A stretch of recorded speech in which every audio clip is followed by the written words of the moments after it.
Assalamualaikum warahmatullahi wabarakatuh. Bertemu lagi dengan saya, Herman Jambe. Kali ini saya akan membahas tentang kalau kalau mabok, janganlah sholat. Kalau mabok, janganlah sholat. Tapi sebelumnya, seperti biasa, yuk mari kita ngopi. Ngobrol perihal iman, ngobrol perihal Islam.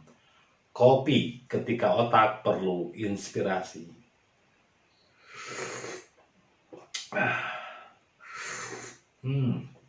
Luar biasa.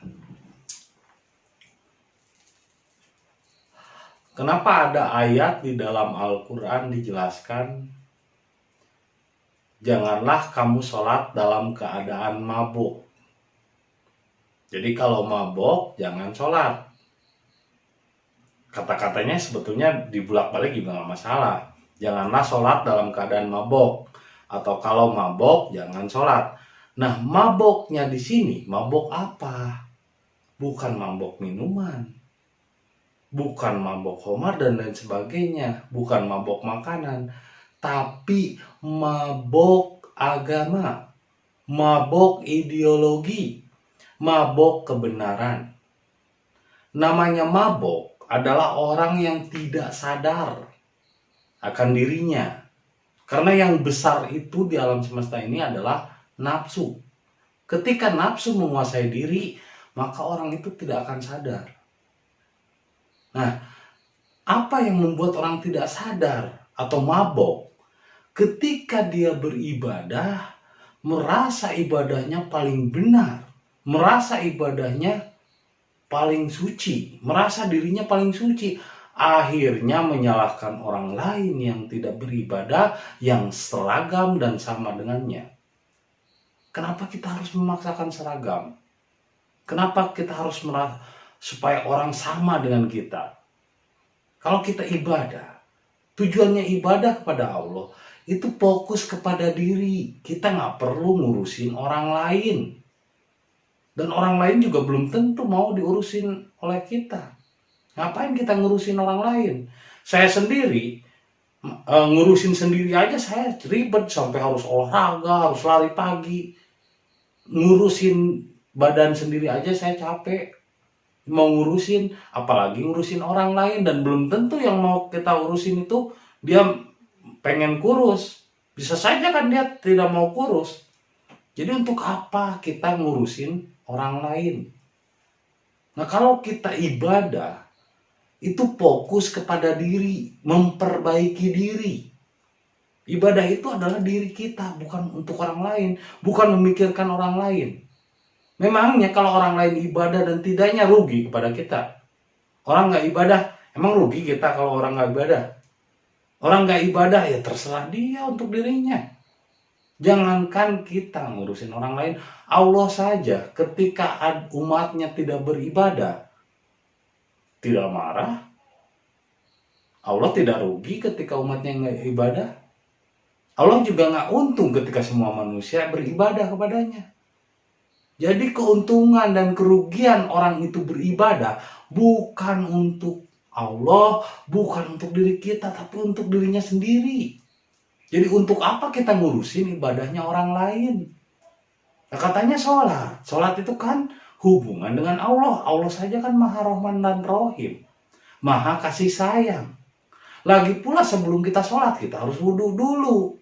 Nah, wudhu itu mensucikan hati, nafsu, dan pikiran. Harus suci. Membersihkan tangan, membersihkan mulut, pikiran kita juga dibersihkan. Disucikan, simbol. Membersihkan itu simbol disucikan. Mensucikan hati. Lalu untuk apa kita sholat tapi malah benci sama yang tidak sholat? Nah, tujuannya apa? Itu namanya mabok. Kalau kita sholat jadi benci sama yang tidak sholat, itu namanya mabok. Jadi janganlah sholat kalau dalam keadaan mabok. Percuma, sia-sia. Nah, kalau kita sholat itu kan fokus memperbaiki diri, bukan mikirin dan ngurusin orang lain.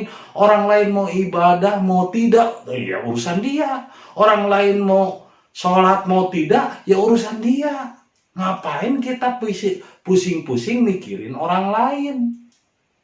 Ini salah satu contoh ketika anak kecil stres dibawa ke masjid karena ketika pengajian orang banyak yang gibah, yang ngomongin orang lain.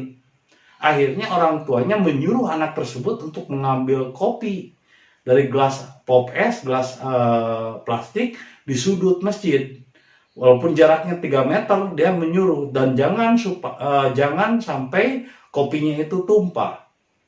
Terus anak itu nurut ngambil air kopi di gelas plastik. Dia pegang, dia fokus kepada gelas plastiknya itu. Ketika sampai kepada bapaknya yang menyuruhnya, bapaknya nanya, apakah kamu mendengar omongan orang lain?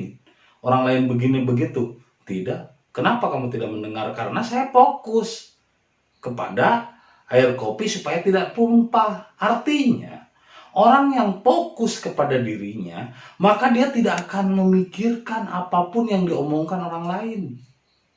Jadi kalau memang fokus ibadahnya sadar, penuh dengan kesadaran diri, maka dia tidak akan membaca-baca orang lain, tidak akan memikirkan orang lain, tidak akan menyalahkan orang lain yang tidak seragam dan tidak sejalan seperti apa yang kita lakukan.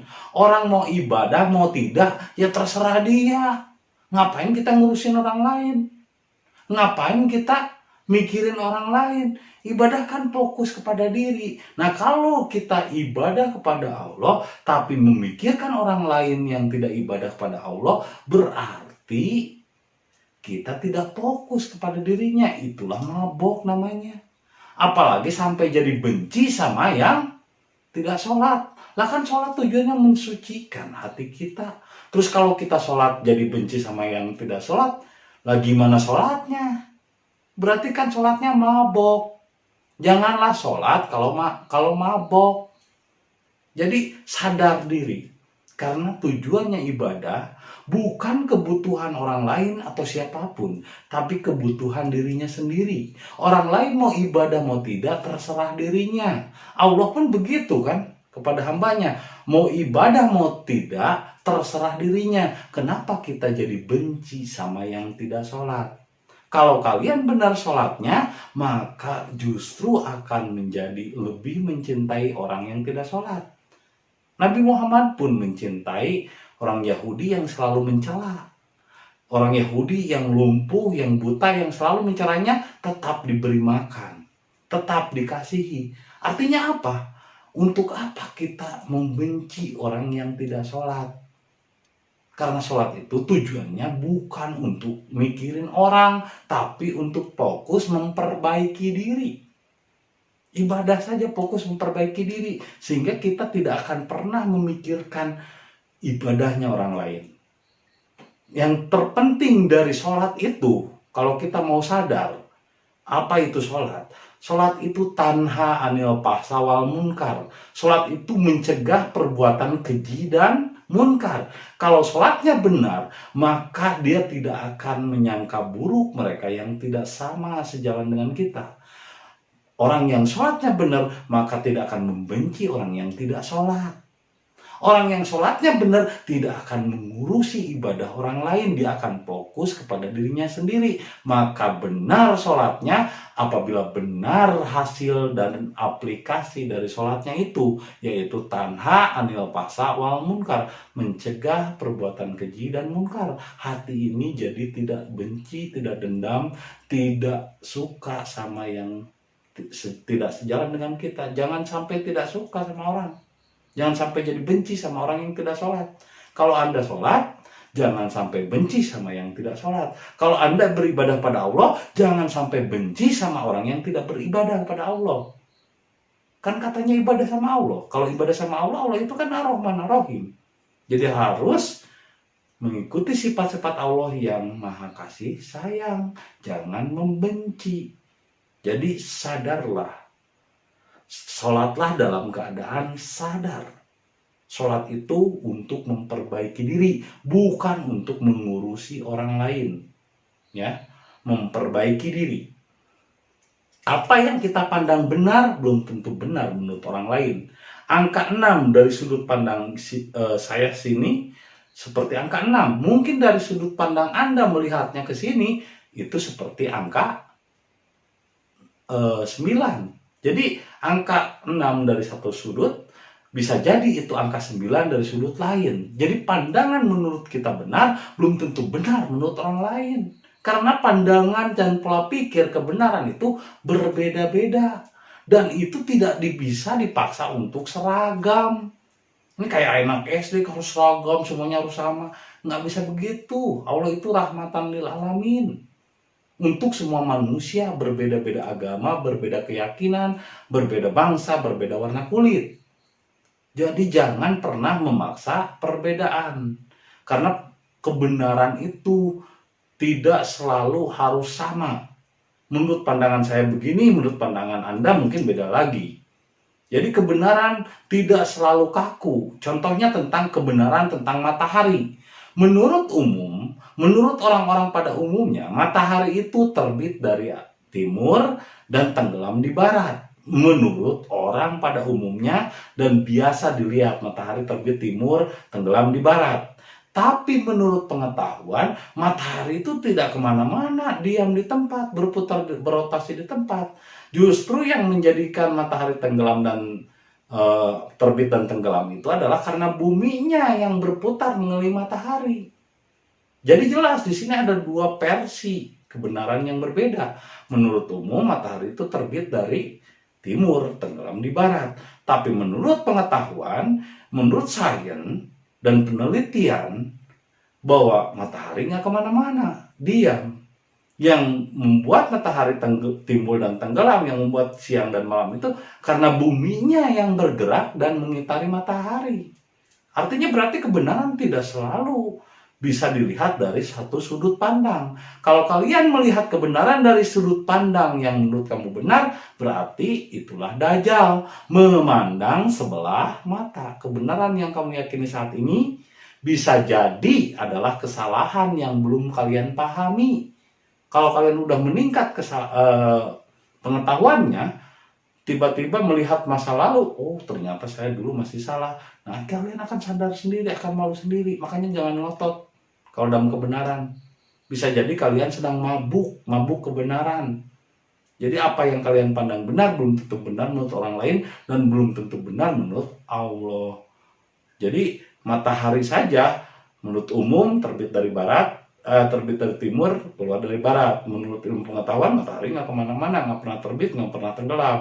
Buminya saja yang berputar mengelilingi matahari. Tapi menurut filsafat lagi berbeda lagi menurut istilah.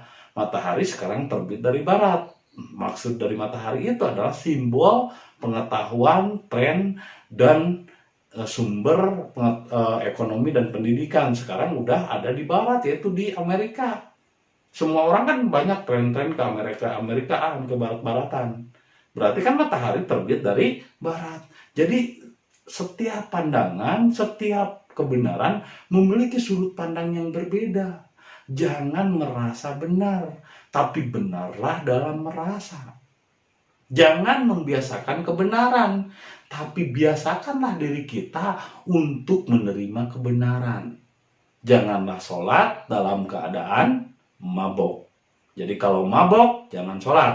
Maboknya di sini bukanlah mabok minuman, mabok makanan, tapi mabok ideologi, mabok kebenaran, mabok merasa dirinya paling benar. Karena iblis pun rajin ibadah, tapi iblis itu sombong, merasa ibadahnya paling benar. Jadi kalau kalian belajar untuk memperbaiki diri, menghisab diri, maka hisab dari diri tidak perlu membaca orang lain, tidak perlu mengurusi orang lain, tidak perlu melihat dan memandang orang lain menurut kacamata kita. Bisa jadi kita baru atau masih memandang sebelah mata. Kalau kita masih memandang sebelah mata berarti Dajjal. Maka bukalah mata kita lebar, karena banyak versi kebenaran menurut sudut pandangnya masing-masing. Terima kasih. Semoga video ini meskipun singkat dapat dipahami dan dapat menjadi inspirasi bagi kita semua agar kita tidak mabok dalam melaksanakan sholat. Sadarlah, karena sholat itu adalah kebutuhan diri, bukan ngurusin orang. Terima kasih. Assalamualaikum warahmatullahi wabarakatuh.